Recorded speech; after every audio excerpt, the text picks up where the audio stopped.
going to do the cabin air filter on this 2021 HRV. First, open the glove box door. On the left-hand side, there's going to be this retaining tab. Just push it down, away from you until it unsnaps from the glove box door.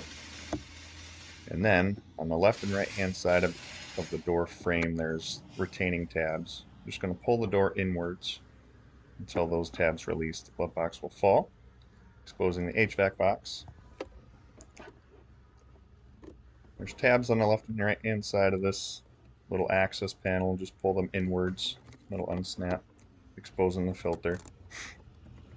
And just go ahead and get that filter out of there. You can see some of the debris fell down into the blower motor. After I'm done with this, I will pull that blower motor out and get the rest of that debris out of there so it doesn't cause any noise issues. That being said, let's go ahead and install our new filter. Just put it this way so you can see the flow. Airflow is going to be going down towards the blower cage.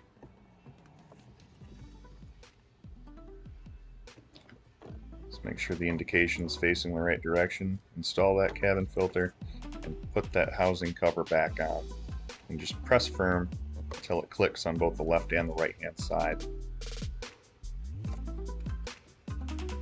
Just push the glove box door back up until it snaps into place. Don't forget about your retaining tab on the left hand side. Gonna have to pull it down into the valley there and then bring it upwards until it snaps. Close the door and you're all set. Thanks for watching.